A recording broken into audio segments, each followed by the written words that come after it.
ہمارے چینل میں خوش آمدید۔ تو چلیے شروع کرتے ہیں آج کی کہانی۔ ہر بار دولت ہی آپ کو سب کچھ خرید کر نہیں دے سکتی۔ اس کا عملی مظاہرہ میں نے اپنی زندگی میں دیکھا، جب دولت کے ڈھیر ہونے کے باوجود سگے رشتے اپنے ہی خون کو سنبھالنے سے قاصر تھے۔ دولت ہوتے ہوئے بے حسی اور خون کے سفید ہونے کا یہ مظاہرہ بہت ہی دردناک اور تکلیف دہ ہوتا ہے۔ میرا نام نادیہ ہے اور میں ایک مڈل کلاس فیملی سے تعلق رکھتی ہوں۔ میں نے جب ہوش سنبھالا تو اپنے آس پاس اپنی ماں کو ہی دیکھا۔ میرے بابا میرے پیدا ہونے سے پہلے ہی انتقال کر گئے تھے۔ میرے ابو کا ایک چھوٹا سا جنرل اسٹور تھا جہاں پر وہ کاسمیٹکس اور ہوزری کا سامان بیچا کرتے تھے۔ ابو کی وفات کے بعد امی اس دنیا میں اکیلی ہو گئیں اور انہوں نے وراثت میں ملنے والی رقم کو بینک میں جمع کروا دیا تاکہ وہ میری پڑھائی اور شادی میں کام آ سکے۔ اب امی بھری پوری دنیا میں اپنی اکلوتی بیٹی کے ساتھ اکیلی ہی تھیں، اسی لیے وہ واپس اپنے میکے آ گئیں۔ امی کے 3 بھائی تھے اور 2 بہنیں۔ اس وقت تک سبھی شادی شدہ تھے کیونکہ امی اپنے بہن بھائیوں میں سب سے چھوٹی تھیں۔ ایک اکیلی عورت، اس کے سر پر شوہر کا سایہ نہ ہو اور وہ اپنے بھائیوں کے رحم و کرم پر ہو، اس کے ساتھ ہمارا معاشرہ کس طرح پیش آتا ہے اور خون کیسے سفید ہو جاتے ہیں، یہ تو آپ سبھی جانتے ہوں گے۔ یہی کچھ میری امی کے ساتھ بھی ہوا۔ جب تک میرے ماموں کو معلوم تھا کہ امی کے اکاؤنٹ میں رقم ہے، تب تک ان کا رویہ امی کے ساتھ کافی حد تک اچھا رہا۔ بہانے بہانے سے مختلف مجبوریوں کا رونا رو کر بہن کی ماں جیسے جذبات کا فائدہ اٹھایا گیا اور ان سے ہیلے بہانے سے رقم ایٹھی گئی۔ امی بھی اپنے بہن بھائیوں کی محبت میں اپنی بیٹی کے مستقبل سے بے پرواہ ہو گئیں اور اپنے بھائیوں کی مدد کرتی رہیں۔ ان کا یہی سوچنا تھا کہ اب ساری زندگی کے لیے میرے بھائی ہی میرے اپنے ہیں، اسی لیے اپنی بھانجی کا مستقبل بھی وہ دیکھ ہی لیں گے۔ جیسے میں ان کا احساس کرتی ہوں، وہ بھی اپنی بھانجی کا احساس کریں گے۔ امی کی یہ خوش فہمی آخر کار غلط فہمی ثابت ہوئی۔ رقم دینے کا یہ سلسلہ زیادہ دیر تک نہیں چل سکا۔ جب امی کے اکاؤنٹ میں رقم ختم ہوئی اور امی نے ایک مطالبے پہ صاف کہا کہ اب تو میرے پاس کوئی رقم ہی نہیں بچی، تو اس کے ساتھ ہی امی کے بھائیوں اور بھابھیوں کا رویہ بدل گیا۔ دنیا دکھاوے کو وہ ہمیں گھر سے تو نہیں نکال سکتے تھے، لیکن جیسے ہی پیسے ملنا بند ہوئے، ہم اس گھر میں بوجھ بن گئے۔ اپنی آنکھوں کے سامنے یہ سب کچھ ہوتا ہوا دیکھنا امی کے لیے بے حد تکلیف دہ تھا۔ انہوں نے بڑے مان اور محبت سے اپنی بیٹی کے مستقبل کے لیے بچائی ہوئی رقم اپنے بھائیوں اور بھابھیوں پہ خرچ کی تھی۔ امی کے بھائیوں اور بھابھیوں نے بھی ہر بار اپنی اولاد کے دکھڑے سنا سنا کر ہی ان سے رقم بٹوری تھی۔ امی بھی یہ سوچتی تھی کہ جیسے میں ان کی اولاد کو اپنا سمجھتی ہوں، ایسے ہی یہ مجھے بھی اپنا سمجھیں گے اور میری اولاد کا خیال کریں گے۔ لیکن افسوس امی کو یہ معلوم نہیں ہو سکا، یہ سب دولت کی چکا چوند کے باعث ہی ہو رہا ہے اور ان کے بھائیوں کا خون سفید ہو چکا ہے۔ رقم کے ختم ہونے پہ بھائیوں کے بدلے ہوئے رویے دیکھ کر امی ڈپریشن میں چلی گئیں اور بیمار ہو گئیں۔ اب وہ چونکہ اپنے بھائیوں کے رحم و کرم پہ ہی تھیں، تو ان سے اپنی رقم بھی واپس نہیں مانگ سکتی تھی اور نہ ہی ان کے پاس کوئی اور رقم موجود تھی۔ اپنے بھولے پن میں انہوں نے ساری کی ساری رقم ہی اپنے بھائیوں پہ خرچ کر دی تھی۔ امی کی بیماری کے عالم میں انہیں مسلسل باتیں اور تانے ہی سننے کو ملتے تھے۔ میں اس وقت تک 8 سال کی ہو گئی تھی اور یہ سب دیکھتے ہوئے اپنی عمر سے زیادہ سمجھدار ہو گئی تھی۔ یہ سب چیزیں مجھے تکلیف دیتی تھی اور میں ہر وقت اپنی امی کی چارپائی کے ساتھ ہی لگی رہا کرتی تھی۔ بچپن میں جیسے بچے کھیل کود کے شوقین ہوتے ہیں، مجھ میں ایسا کچھ بھی نہیں تھا۔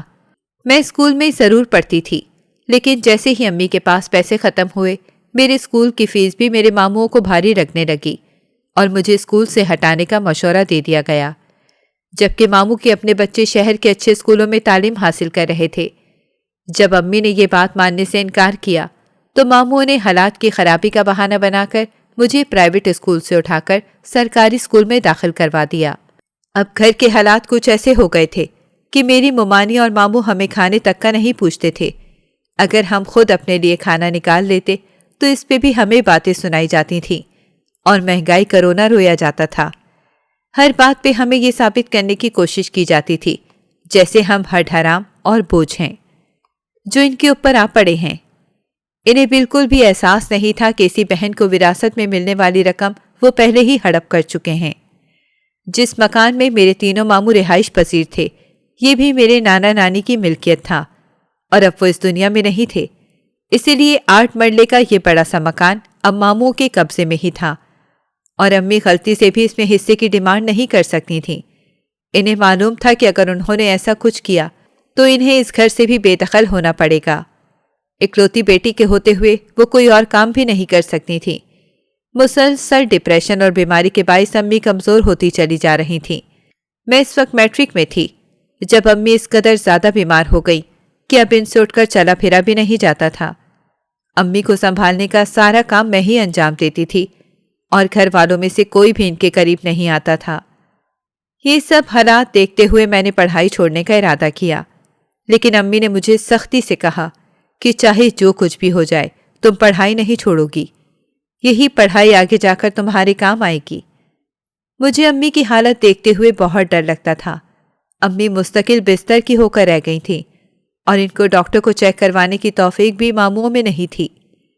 امی کو بستر پر لیٹے ہوئے 4 سال ہو گئے تھے اور ان کی پشت پر مسلسل لیٹے رہنے سے زخم بن گئے تھے۔ یہ سب دیکھ کر میرا کھانے پینے کو بھی دل نہیں کرتا تھا۔ سمجھ نہیں آتی تھی کہ میرا مستقبل کیا ہوگا اور میں سب سے کب اور کیسے باہر نکلوں گی۔ یوں ہی چلتے چلتے میں انٹر کر کے گریجویشن کے لیے ایڈمیشن لے چکی تھی۔ میں نے جان بوجھ کر گریجویشن کے لیے 2 سالہ پروگرام کا انتخاب کیا تھا تاکہ میں جلد از جلد اپنے پیروں پہ کھڑی ہو سکوں۔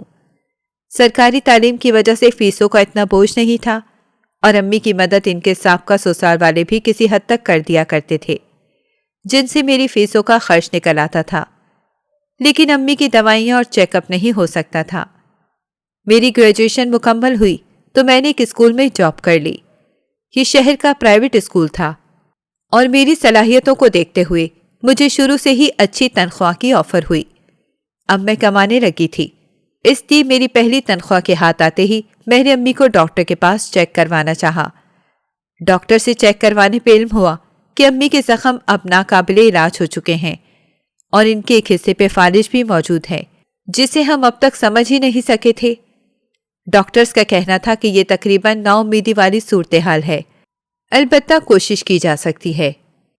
امی نے دوبارہ چیک اپ کروانے سے انکار کر دیا۔ ان کا کہنا تھا کہ یہ رقم تم اپنے مستقبل کے لیے جوڑو تاکہ یہ کل کو تمہارے کام آ سکے، لیکن میرے لیے تو اس پوری دنیا میں میری ماں کے علاوہ اور کچھ بھی نہیں تھا، اس لیے میں امی کی یہ بات نہیں مان سکتی تھی۔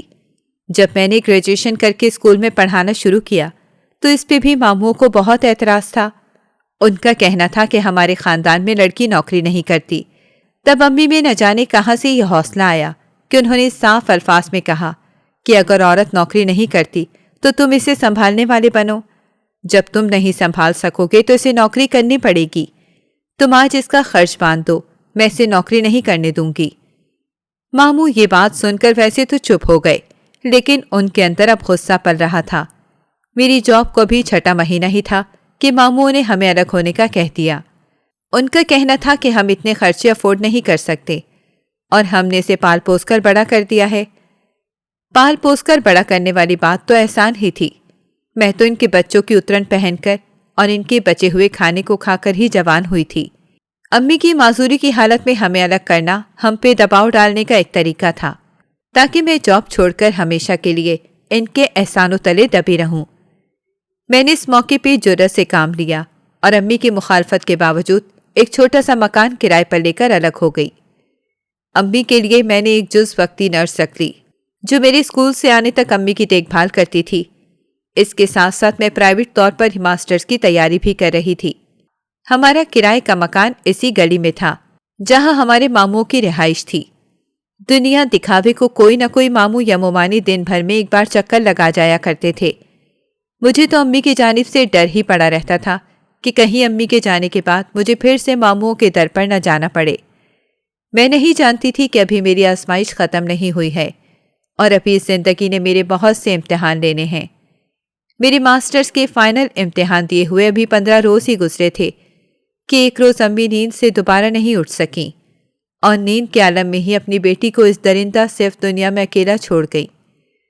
اس موقع پہ دنیا دکھاوے کے لیے ماموں نے کفن دفن کا انتظام اپنے ہاتھ میں لے لیا تھا، حالانکہ میرے پاس اپنی جمع شدہ اتنی رقم تھی کہ میں عالی شان طور پر امی جان کے جانے کے انتظامات کر سکتی تھی، لیکن دنیا کو منہ دینے کے لیے وہ ماموں جو ساری زندگی ہمارے بڑے نہیں بنے تھے اب بڑے بن چکے تھے۔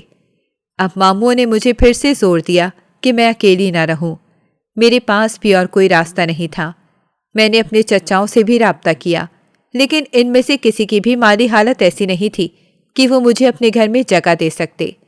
ویسے بھی میں ان کے ساتھ پل بڑھ کر جوان نہیں ہوئی تھی، تو سب کو اپنی اپنی جگہ تحفظات تھے، اسی لیے مجبوراً مجھے دوبارہ سے ماموں کے گھر آنا پڑا۔ اب میری زندگی کا ایک نیا دور شروع ہو چکا تھا۔ ماسٹرز کرنے کے بعد میں نے ایک سرکاری جاب کے لیے اپلائی کیا اور خوش قسمتی سے وہ سرکاری جاب مجھے مل گئی۔ شہر کے چھوٹے سے سرکاری کالج میں بحیثیت اسسٹنٹ پروفیسر میری تقرری ہو گئی۔ اب میری سرکاری جاب سے میرے ماموں بہت خوش تھے، اور جیسے میری ماں کی زندگی میں وہ میری ماں کے آگے پیچھے پیسے بٹورنے کے لیے پھرا کرتے تھے، ایسے ہی اب میرے سامنے بھی وہ وہی ڈرامے ہونے لگے تھے۔ میں تو یہ سب کچھ پہلے بھی دیکھ چکی تھی، اسی لیے اپنے ذہن کو کھلا رکھتے ہوئے انہیں صرف اتنا ہی دیتی تھی کہ ان کے مانگنے کی عادت برقرار رہے اور میں بھی خالی ہاتھ نہ رہ جاؤں۔ مجھے نہیں معلوم تھا کہ میرے ماموں نے اپنی ہی بھانجی کو ایک پرائز بانڈ سمجھ لیا تھا، جس کی قیمت لگوانے کے لیے وہ بے چین تھے۔ میں اپنی سرکاری جاب سے بہت خوش تھی۔ خوش قسمتی سے جس کالج میں میری تقرری ہوئی تھی وہ کالج بھی بہت اچھے اسٹاف کا حامل تھا، ورنہ اکثر سرکاری کالجز سرکاری اداروں کی طرح ہی صرف تنخواہیں لینے والے لوگوں پر مشتمل ہوتے ہیں جو اپنی تنخواہیں حلال کرنے کا بالکل بھی نہیں سوچتے۔ یہ کالج آس پاس کے علاقوں میں بھی معروف تھا، کیونکہ اس کالج میں پڑھانے والے تمام کے تمام لوگ سینئر اور مہارت یافتہ لوگ تھے، اور اس کالج کا رزلٹ علاقے کے پرائیویٹ کالجز کی ٹکر کا آیا کرتا تھا۔ مجھے ماموں کے گھر میں رہتے ہوئے 1 سال ہو گیا تھا، اور اس دوران میں کالج میں اپنا مقام بنا چکی تھی۔ ایڈ ہاک پیریڈ ختم ہونے کے بعد اب میری ملازمت مستقل ہو گئی تھی، اور میری تنخواہ میں بھی اضافہ ہو گیا تھا۔ میں گھر میں اپنے کھانے پینے کا زیادہ تر خرچ خود ہی کیا کرتی تھی، اور تھوڑا بہت ماموں کو بھی دے دیا کرتی تھی۔ میری تنخواہ 70,000 روپے تھی، جس میں سے زیادہ تر میں بچا لیا کرتی تھی۔ بچت کی ہوئی رقم میں اپنے بینک اکاؤنٹ میں رکھتی تھی۔ میں نے اب تک اپنے ماموں کو اپنی اصل تنخواہ کے بارے میں نہیں بتایا تھا۔ میں جانتی تھی کہ جنہوں نے اپنی سگی بہن کو پیسوں کے معاملے میں نہ بخشا ہو، وہ اپنی بھانجی کو کیسے بخش سکتے ہیں۔ یہی سب چل رہا تھا، اور مجھے ماموں کے گھر میں دوبارہ رہتے ہوئے تقریباً 1.5 سال کا عرصہ گزر گیا۔ اب میرے ماموں اور ممانیاں میری شادی کی بات کرنے لگے تھے۔ 1-2 بار ماموں نے اپنے مزاج کے برعکس مجھ سے پوچھا بھی کہ مجھے کوئی لڑکا پسند تو نہیں ہے۔ میں انہیں کیا کہتی کہ ساری زندگی آپ لوگوں کے رویے نے میرے اندر کے انسان کو اس طرح سے پنپنے ہی نہیں دیا کہ میں دنیا کو باقی نارمل لوگوں کی نظر سے دیکھ سکتی۔ میں نے ان سے ایسی کوئی بات نہیں کی، اور انہیں بس یہی جواب دیا کہ نہیں، ایسی کوئی بات نہیں ہے۔ پھر انہوں نے مجھ سے پوچھا کہ ہم تمہاری شادی کرنا چاہتے ہیں۔ میں نے انہیں بس یہی کہا کہ آپ لوگ چاہیں تو میرا رشتہ دیکھ لیں، لیکن اگر رشتہ مجھے پسند آیا تبھی میں ہاں کروں گی۔ میں جانتی تھی کہ اب میں ان سے زیادہ کما رہی ہوں، اور اس مرحلے پر میرے لالچی رشتے دار مجھے ناراض کرنا افورڈ نہیں کر سکتے، لیکن میں یہ نہیں جانتی تھی کہ پسِ پردہ کچھ اور بھی چل رہا ہے، جس کا علم مجھے بہت بعد میں جا کر ہوا۔ میری ہاں سن کر ماموں نے تیزی سے میرا رشتہ تلاش کرنا شروع کر دیا۔ 3-4 رشتے بھی مجھے دکھائے، لیکن میں نے انہیں ریجیکٹ کر دیا۔ ایک تو میں اس سے اپنی انا کی تسکین کرنا چاہ رہی تھی، اور ماموں کی بے بسی کا نظارہ لے رہی تھی۔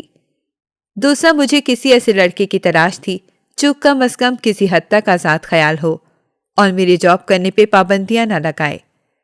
میں نے ماموں کو یہاں تک کہہ دیا تھا کہ اپنی شادی کا خرچ میں خود برداشت کر لوں گی۔ آپ لوگوں کو اس بارے میں پریشان ہونے کی کوئی ضرورت نہیں ہے۔ اگر آپ نے بڑے بننا ہی ہے تو بڑے بن کر اخلاص کے ساتھ میرا رشتہ ڈھونڈ دیں، اور بس۔ مجھے رشتہ دکھانے کا عمل جاری تھا، اور اس دوران میرا گریڈ بھی بڑھ گیا تھا، اور اب میں کالج میں محض اسسٹنٹ پروفیسر ہی نہیں بلکہ بطور پروفیسر کام کر رہی تھی۔ مجھے تو سرکاری طور پر گھر بھی مل سکتا تھا، لیکن میں نے ابھی اس کے لیے اپلائی نہیں کیا تھا۔ گھر کے کرائے کی مد میں البتہ مجھے ہر مہینے الگ سے رقم مل جایا کرتی تھی، جو میری تنخواہ کے علاوہ تھی، اور وہ بھی میں جمع کر رہی تھی۔ میری ترقی ہونے کی خوشی میں میرے ماموں نے میری خوشنودی حاصل کرنے کے لیے محلے میں مٹھائی بھی بانٹی اور مجھے مبارکبادیں بھی ملیں۔ یہ وہی لوگ تھے جنہوں نے میری ماں کو اس کی زندگی میں ہی ڈپریشن کا مریض بنا کر کم عمری میں اپنی بیٹی کی خوشی دیکھے بغیر مار دیا تھا۔ یہی وہ لوگ تھے جنہیں میری جاب پہ بھی اعتراض تھا، اور آج یہی لوگ محض روپے پیسے کے لالچ میں میری خوشنودیاں حاصل کرنے کے لیے میری ترقی پہ مٹھائیاں بانٹ رہے تھے۔ وقت کا یہ پھیر میرے لیے بہت سبق آموز تھا۔ میں بچپن سے ہی کافی کم گو اور ٹو دا پوائنٹ بات کرنے کی عادی تھی۔ میری ترقی کے کچھ عرصے بعد ہی میرے بڑے ماموں نے مجھے ایک رشتہ دکھایا۔ وہ لوگ کافی امیر کبیر خاندان کے تھے، لیکن مجھے اس سے کوئی مطلب نہیں تھا۔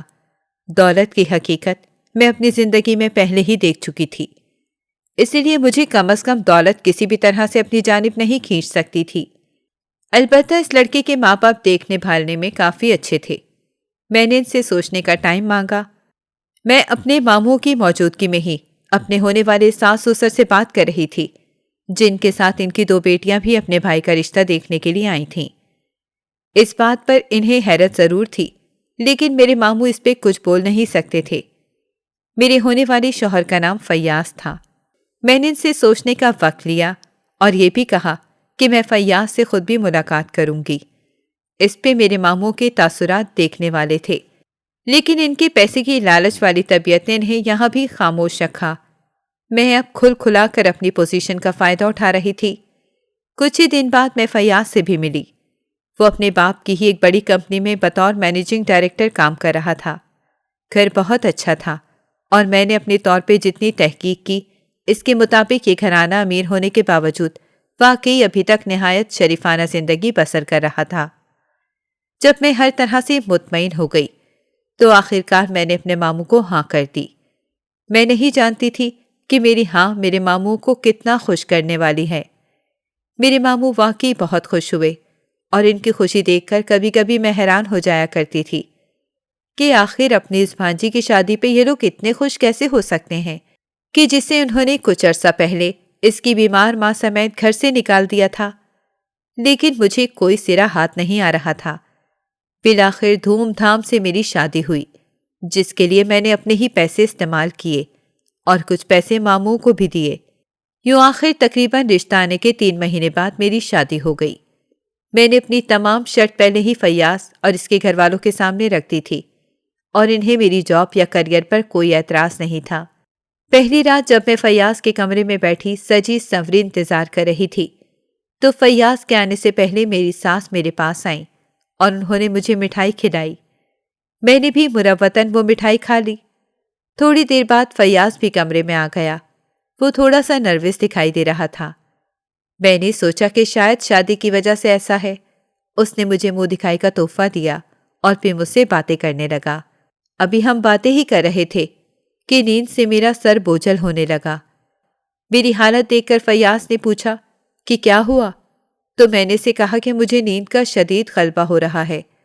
اس پہ فیاض مسکرا کر کہنے لگا کہ کوئی بات نہیں، تم اٹھ کر چینج کر لو اور پھر سو جانا۔ مجھ پہ نیند کچھ اس طرح سے طاری ہوئی تھی کہ مجھ میں اٹھ کر چینج کرنے کی ہمت بھی نہیں بچی تھی۔ مجھے سمجھ نہیں آ رہی تھی کہ اتنی اچانک نیند کیسے طاری ہو گئی ہے۔ میں نے اسی شادی کی رسومات سے ہونے والی تھکن کا شاخسانہ سمجھا اور جیسے تیسے اٹھ کر چینج کیا اور پھر سونے کے لیے لیٹ گئی۔ لیٹتے ہی مجھے فوراً نیند آ گئی۔ حیرت کی بات تو یہ تھی کہ میں اگلی صبح تقریباً 6 بجے اٹھ بھی گئی۔ اگر مجھ پہ تھکن کی وجہ سے نیند کا غلبہ ہوا ہوتا تو میری نیند گہری ہوتی، لیکن مجھے نیند اتنی زیادہ بھی نہیں آئی تھی۔ میں نے اس بات کو ذہن سے جھٹک دیا۔ اگلے دن میرا ولیمہ تھا اور پھر میں واپس اپنے ماموں کے گھر آ گئی۔ 2 دن بعد فیاض مجھے پھر سے لینے کے لیے آ گیا اور یوں میری شادی شدہ زندگی کا آغاز ہو گیا۔ جس دن میں فیاض کے گھر واپس آئی، اس دن پھر رات کو میری ساس نے مجھے مٹھائی کھلائی۔ میں نے مٹھائی کھا تو لی، لیکن پوچھا کہ کس چیز کی مٹھائی ہے، تو وہ کہنے لگیں کہ بیٹی یہ میں نے اپنے ہاتھوں سے بنائی ہے، اور ہمارے خاندان میں رواج ہے کہ ہم شادی کے بعد کچھ مخصوص دنوں تک بہو کو روز مٹھائی کھلاتے ہیں۔ اس پہ میں نے انہیں کچھ کہنا مناسب نہیں سمجھا اور سوچا کہ چلو کوئی بات نہیں، ہر گھر کے اپنے رواج ہوا کرتے ہیں، چند دن کی بات ہے، برداشت کرنے میں کوئی حرج نہیں ہے۔ یوں میں نے اس دن بھی چپ کر کے مٹھائی کھا لی۔ حیرت کی بات تو یہ تھی کہ مٹھائی کھانے کے تقریباً 1 گھنٹے بعد ہی میرا سر پھر سے بوجھل ہونے لگا۔ میری یہ حالت دیکھ کر میری ساس نے مجھ سے کہا کہ بیٹی تمہیں نیند آ رہی ہے، تم جا کر سو جاؤ۔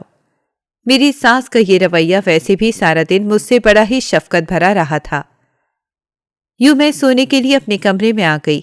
میں چاہ رہی تھی کہ میرے جاگتے جاگتے ہی فیاض کمرے میں آ جائیں، لیکن نیند کچھ اس تیزی سے طاری ہوئی کہ مجھے فیاض کا انتظار کرتے ہوئے ہی نیند آ گئی اور میں یوں ہی بیٹھی بیٹھی حالت میں سو گئی۔ حیرت کی بات تو یہ ہے کہ مجھے فیاض نے آ کر جگایا بھی نہیں اور یوں ہی وہ دن بھی گزر گیا۔ میں حیران تھی کہ اگر مجھے نیند آ بھی جاتی ہے تو فیاض آخر اتنی نرمی کا برتاؤ کیوں کر رہا ہے اور اس نے مجھے جگایا بھی نہیں۔ میں نے جاب سے 2 ہفتے کی چھٹیاں لے رکھی تھیں، اسی لیے مجھے کسی قسم کی کوئی فکر نہیں تھی۔ دن یوں ہی گزرنے لگے اور ہر روز ہی میری ساس مجھے رات کو سونے سے پہلے مٹھائی دے رہی تھی۔ میری چھٹیوں کے 12 دن یوں ہی گزر گئے۔ میں جب بھی رات کو مٹھائی کھاتی مجھ پہ نیند کا شدید غلبہ طاری ہو جاتا۔ فیاض دن میں تو مجھ سے مل لیتا تھا، لیکن ابھی تک اس نے مجھے نیند سے کبھی بھی جگانے کی کوشش نہیں کی تھی۔ مجھے یہ حیرت تھی کہ ایسے مرد آخر کہاں ہوتے ہیں۔ اب میں سوچ میں پڑ گئی کہ کوئی مسئلہ تو نہیں، ورنہ مرد اتنا انتظار نہیں کیا کرتے اور نیند سے جگا بھی لیتے ہیں۔ لیکن فیاض تو مانو کوئی مٹھی کا مادھو ہی تھا، جس کو اس چیز سے کوئی فرق ہی نہیں پڑ رہا تھا۔ یہ 13واں دن تھا جب مجھے اس دن رات کو ساس نے دوبارہ مٹھائی دینا چاہی، تو میں نے کہا کہ امی اب بس کریں، آخر میں کتنے دن روز مٹھائی کھاتی رہوں گی، یوں تو میرا وزن بڑھ جائے گا۔ میں ویسے بھی بچپن سے ہی کھانے پینے کے معاملے میں چور تھی اور مٹھائی سے مجھے کچھ خاص رغبت بھی نہیں تھی۔ یہ تو میں اب تک مروت میں ہی مٹھائی کھاتی چلی آ رہی تھی۔ میری بات سن کر میری نند جو میرے پاس ہی بیٹھی تھی کہنے لگی، بھابھی امی نے اتنے پیار سے آپ کے لیے مٹھائی بنائی ہے، آپ کھا لیں، چند دن کی تو بات ہے، پھر یہ ختم ہو جائے گا۔ یہ ہمارے لیے نیک شگون کی نشانی ہے، اسی لیے آپ اسے کھانے میں یوں ضد نہ لگائیں۔ میں یہ بات سن کر خاموش ہو گئی اور میں نے ساس کے ہاتھ سے مٹھائی لے لی۔ میری ساس اور نند میری طرف دیکھ رہی تھیں۔ میں نے مٹھائی منہ کے قریب اس طرح سے کی کہ وہ میرے ہاتھ سے پھسل کر میری آستین میں چلی گئی اور میں نے یوں ہی شو کیا جیسے وہ مٹھائی میں نے کھا لی ہے۔ برفی کا وہ ٹکڑا میری آستین میں مجھے عجیب سا لگ رہا تھا، لیکن آج میں ہر حال میں جاگتی رہنا چاہتی تھی۔ میری صداکاری سے میری ساس مطمئن ہو کر واپس چلی گئیں، جبکہ نند اپنے فون میں مگن ہو گئی۔ میں نے بڑی آہستگی سے مٹھائی کا وہ ٹکڑا اپنی آستین سے نکال کر ہاتھ میں دبا لیا اور اٹھ کر اپنے کمرے میں چلی گئی۔ مٹھائی کا وہ ٹکڑا میں نے جا کر فلش کر دیا۔ اس کے بعد میں معمول کے مطابق بستر پر سونے کے لیے لیٹ گئی، لیکن آج میرا ارادہ سونے کا بالکل بھی نہیں تھا۔ میں جاننا چاہتی تھی کہ آخر فیاض میرے سونے کے بعد ایسے کس کام میں مصروف ہو جاتا ہے کہ مجھے جگانا تک گوارا نہیں کرتا۔ میرے ذہن میں یہ تھا کہ شاید فیاض کسی اور سے محبت میں گرفتار ہے اور وہ اس لیے میرے پاس نہیں آتا۔ میں آنکھیں موندے لیٹی فیاض کا انتظار کر رہی تھی۔ یہ انتظار زیادہ طویل ثابت نہیں ہوا اور تقریباً 1.5 گھنٹے بعد فیاض کمرے میں آ گیا۔ اس نے ایک نظر مجھے سوتے ہوئے دیکھا اور پھر مطمئن سے انداز میں سر ہلاتا ہوا واش روم کی جانب چینج کرنے چلا گیا۔ میں آنکھیں موندے پلکوں کی ہلکی سی جھری سے یہ سب دیکھ رہی تھی۔ تھوڑی دیر بعد فیاض کمرے میں آیا اور پھر اس نے ایک الماری کھول کر میرا ایک کام والا دوپٹہ نکال لیا۔ وہ دوپٹہ سب سے رنگ کا تھا اور اس پر بہت ہی خوبصورت کام ہوا تھا۔ وہ گوٹے والا دوپٹہ فیاض نے اپنے سر پر اوڑھا اور ڈریسنگ ٹیبل کے سامنے بیٹھ کر اس نے اپنے ہونٹوں پر میری پڑی ہوئی لپسٹک اٹھا کر لگانا شروع کر دی۔ میں حیرت کے ماری یہ سب دیکھ رہی تھی اور میرے دل میں عجیب و غریب سے وسوسے پیدا ہو رہے تھے۔ ہونٹوں پہ تھوڑی دیر لپسٹک لگانے کے بعد فیاض نے شیشے میں اپنے آپ کو دیکھا اور پھر خود سے ہی باتیں کرنے لگا۔ وہ اپنے حسن کی تعریف ایسے کر رہا تھا جیسے کوئی مرد کسی دوسری لڑکی کے حسن کی تعریف کرتا ہے۔ میں بڑے ضبط اور برداشت سے یہ سب دیکھتی رہی۔ فیاض تقریباً 10 منٹ تک یوں ہی خود سے باتیں کرتا رہا اور پھر اس نے اٹھ کر دوپٹہ واپس رکھا اور ٹیشو سے اپنے ہونٹ صاف کر کے واپس بستر کی طرف آ گیا، اور جو ہی بستر پر آ کر بیٹھا تبھی میں اٹھ کر بیٹھ گئی۔ مجھے یوں اٹھتے ہوئے دیکھ کر فیاض کے چہرے کا رنگ اڑ گیا۔ میں نے اس کی طرف رخ کیا اور کہا کہ فیاض، آپ کو مجھ سے کچھ چھپانے کی ضرورت نہیں ہے۔ میں نے آپ سے شادی کی ہے، اس لیے مجھے ہر چیز کا علم ہونا چاہیے۔ آخر آپ یہ کیا حرکتیں کر رہے تھے؟ مجھے اس سب کا جواب چاہیے۔ میرے دل میں یہ تھا کہ شاید فیاض کوئی ہیجڑا ہے جو اس طرح کی حرکتیں کر رہا تھا، لیکن میں یہ بھی سوچ رہی تھی کہ ہیجڑے یوں ذرا سی دیر کی ایکٹنگ کے بعد نارمل نہیں ہو جاتے، جیسے کہ فیاض ہو جاتا تھا۔ فیاض کو دن میں جو بھی دیکھتا وہ کبھی نہیں سوچ سکتا تھا کہ فیاض میں یوں نسوانی انداز بھی موجود ہو سکتے ہیں۔ وہ ہر اعتبار سے خوبرو اور ہینڈسم مرد تھا۔ میری بات سن کر فیاض کچھ دیر سر جھکائے بیٹھے رہا اور پھر کہنے لگا کہ دیکھو نادیہ، میں تم سے شرمندہ ہوں کہ میں نے تم سے یہ بات چھپائی۔ امی بھی تمہیں روز نشاور مٹھائی اس لیے دیتی تھی تاکہ یہ بات چھپی رہے، لیکن میں شروع سے ہی اس بات کے حق میں نہیں تھا۔ امی نے زبردستی میری شادی کروائی ہے تاکہ خاندان میں ان کا ناک اونچا رہے اور کوئی ان کے بیٹے کی طرف انگلی نہ اٹھا سکے۔ میں خاموشی سے یہ سب سن رہی تھی۔ فیاض نے اپنی بات جاری رکھتے ہوئے کہا کہ میرے اندر ایسی کوئی چیز نہیں ہے جسے ہم ہیجڑے پن کا نام دے سکیں۔ میں جانتا ہوں تم اندر ہی اندر یہی سوچ رہی ہوگی، البتہ مجھے عورتوں کی طرح یوں تھوڑا سا بننا سنورنا اچھا لگتا ہے، اور بچپن سے ہی میرے اندر یہ چیز موجود تھی۔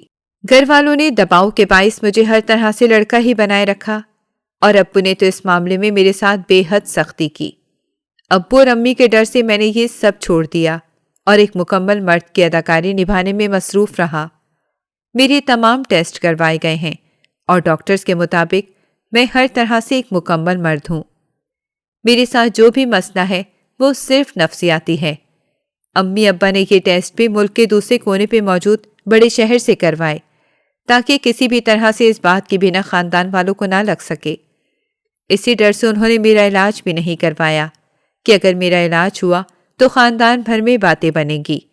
آخر میرا علاج کس چیز کا ہو رہا ہے؟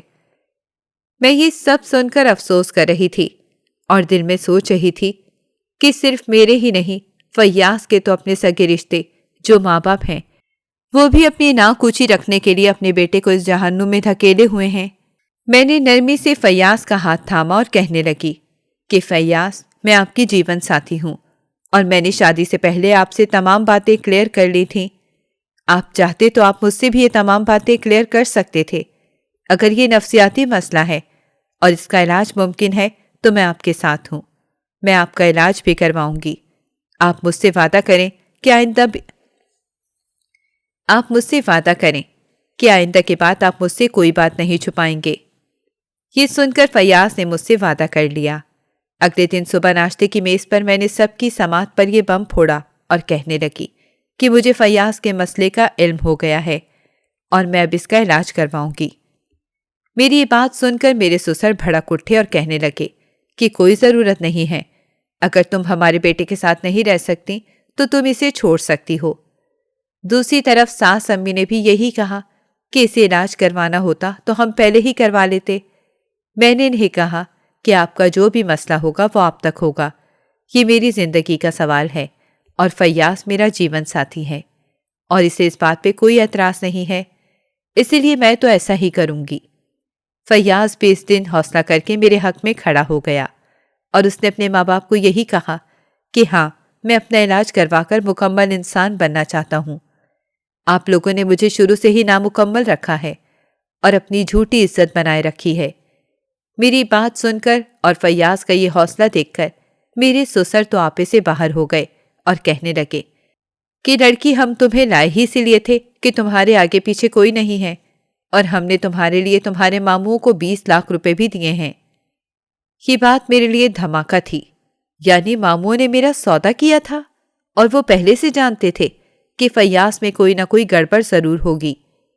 میں نے اپنے لہجے پر قابو رکھتے ہوئے کہا کہ اگر آپ کو اپنے پیسوں کی فکر ہے تو میرے اکاؤنٹ میں اتنے پیسے ہیں کہ میں آپ کا قرض چکا سکتی ہوں، لیکن میں اپنے جیون ساتھی کو کسی بھی قیمت پر ادھورا نہیں رہنے دوں گی۔ میں اسے ذہنی اور جسمانی ہر طرح سے مکمل دیکھنا چاہتی ہوں، اور اگر آپ کو اس بات سے کوئی اعتراض ہے تو ہم یہ شہر بدل لیتے ہیں۔ فیاض نے بھی میرا ساتھ دیا اور یوں ہم نے کچھ دن بعد ایک دوسرے شہر میں رہائش اختیار کر لی۔ میرے منع کرنے کے باوجود فیاض نے اپنے ذاتی اکاؤنٹ سے اپنے باپ کو وہ پیسے واپس کر دیے جو انہوں نے میرے ماموں کو دیے تھے۔ فیاض کا علاج کچھ زیادہ مشکل نہیں تھا اور صرف 6 مہینے کے علاج کے بعد فیاض آخرکار اپنے اس نفسیاتی گرہ سے چھٹکارا پانے میں کامیاب ہو گیا۔ ڈاکٹرز کے بقول یہ بچپن میں زیادہ دیر عورتوں میں رہنے کا اثر تھا، جس کی وجہ سے فیاض میں یہ نفسیاتی الجھن پیدا ہو گئی تھی، جسے خواہ مخواہ کے ماں باپ نے اپنی عزت کا مسئلہ بنا کر اتنے سالوں تک دبائے رکھا، اور یوں وہ گرہ پختہ سے پختہ ہوتی چلی گئی۔ چند دوائیوں اور کاؤنسلنگ سیشنز کے بعد اب فیاض ہر اعتبار سے ایک مکمل مرد ہے اور ذہنی طور پر بھی اسے کسی قسم کی کوئی الجھن نہیں ہے۔ میں اپنی زندگی میں بہت خوش ہوں اور ماموں کا یہ بھیانک روپ دیکھنے کے بعد میں نے ان سے ہر قسم کے تعلقات منتقع کر لیے ہیں۔ فیاض نے بھی اپنی فیملی بزنس چھوڑ کر چھوٹے لیول پر اپنا کام شروع کر لیا ہے اور میں اب بھی جاب کرتی ہوں۔ اس بات کو 4 سال گزر گئے ہیں۔ فیاض کے علاج اور نارمل ہونے کے بعد جب 3 سال تک اولاد نہیں ہوئی تو میرے سسر اور ساس ہی باتیں بنا رہے تھے، لیکن اب میں امید سے ہوں اور اپنی زندگی میں بے حد خوش بھی ہوں۔ یہ تھی میری زندگی کی کہانی۔ آپ کو یہ کہانی کیسی لگی؟ اپنی رائے سے کامنٹس باکس میں ضرور آگاہ کیجیے گا۔ اگر آپ کو ہماری کہانی پسند آئی ہو تو ہمارے چینل کو لائک کریں اور سبسکرائب کر دیں۔ بیل نوٹیفیکیشن کو بھی آن کر دیں تاکہ ہماری آنے والی ہر مزیدار کہانی آپ کو وقت پر ملتی رہے۔